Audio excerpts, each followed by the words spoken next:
చియాలి తెలుసా మీకు? చీచీ కాదండి, చియాలి. ఇడ్లీతో చేసుకుంటారు.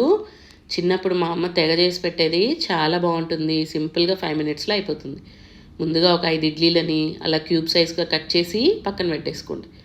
ఇప్పుడు స్టవ్ మీద ఒక ప్యాన్ పెట్టుకొని ఒక 3 స్పూన్స్ ఆయిల్ వేసుకుందాం. అందులో పావు స్పూన్ ఆవాలు, పావు స్పూన్ జీలకర్ర, హాఫ్ స్పూన్ మినప్పప్పు, హాఫ్ స్పూన్ పచ్చెనగపప్పు వేసి దోరగా వేపేసుకోండి. అందులోనే ఒక మీడియం సైజు ఉల్లిపాయ, ఒక పచ్చిమిర్చి సన్నగా తరిగి వేసేసుకోండి. కారం తినే వాళ్ళైతే ఇంకో పచ్చిమిర్చి వేసుకోండి. ఇప్పుడు ఆనియన్ పింక్ కలర్లోకి వచ్చాక అందులో కొంచెం పసుపు, చిటికెడు ఇంగువ వేసి పసుపు కొంచెం పచ్చివాసన పోయే వరకు వేయించుకోండి.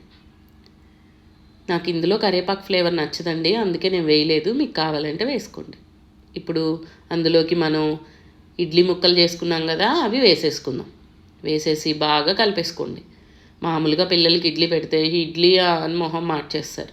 అదే ఇలా చేసి పెట్టామనుకోండి, అమ్మా మళ్ళీ ఇడ్లీ ఎప్పుడు పెడతావు అని అడుగుతారు. ఇప్పుడు అందులోకి తగినంత ఉప్పు వేసుకుందామండి. ఆల్రెడీ మనం ఇడ్లీ పిండిలో ఉప్పు వేసి ఉంటాం, చూసి వేసుకోండి. అన్నీ కలిపేసుకున్నాక స్టవ్ ఆఫ్ చేసేసి అందులోకి సగం నిమ్మ చెక్క పిండి వేసుకుందాం. నిమ్మకాయ మాత్రం స్టవ్ ఆఫ్ చేసే పిండుకోవాలండి, లేకపోతే చేదొచ్చేస్తుంది. ఇప్పుడు ఇందులో కొంచెం కొత్తిమీర వేసుకొని తింపేసుకోవడమే. మన చియాలి రెడీ.